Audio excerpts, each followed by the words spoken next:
Though it has been flagged as the biggest shake-up in the national broadcaster's history, there is at first glance little in Michelle Guthrie's long-anticipated restructure of the ABC to startle the horses. No job losses earlier than planned recruitment of additional staff for the regions. No cuts to programs or networks. What's to fear in any of that? The devil, of course, will be in the detail.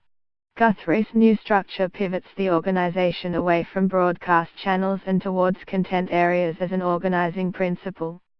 Staff won't work for ABC TV or radio or online anymore, they will work for one of three teams: news, analysis and investigations, where the likes of Four Corners and Q&A will live, entertainment and specialist, Hello Grun, Compass, Rose, and regional and local, where your local AM station will find its home, as well as local news, for use across all platforms.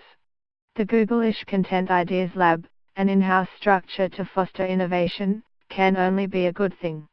Guthrie claims these moves will help the ABC fulfill its charter obligations, which require it, in the words of the Act, to provide a balance between broadcasting programs of wide appeal and specialized broadcasting programs. And this is where the detail kicks in.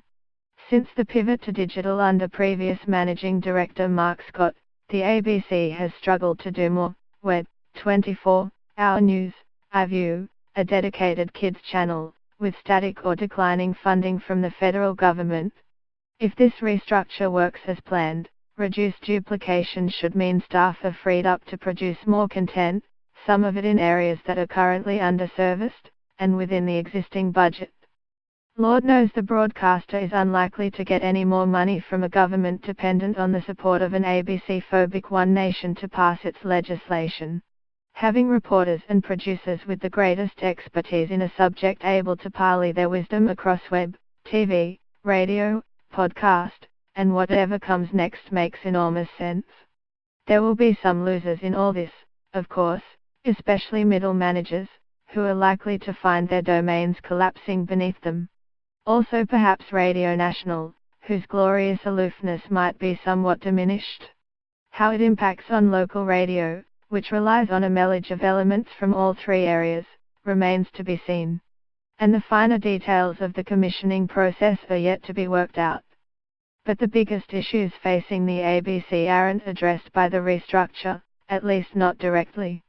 Michelle Guthrie has said in the past she wants the broadcaster to reach 100% of Australians, as opposed to the 70% or so it does now. But in seeking to be all things to all Australians, there's a danger the ABC could drift into a muddled middle ground that shuns controversy lest it offend someone, somewhere. Arguably, we've seen that already with its over-reliance on light entertainment. The bigger risk is that it happens in its news and current affairs coverage, where the ABC's resources are second to none and its work often fearless. Reports earlier this year that Guthrie had urged Four Corners to be kinder to business to augur well for independence.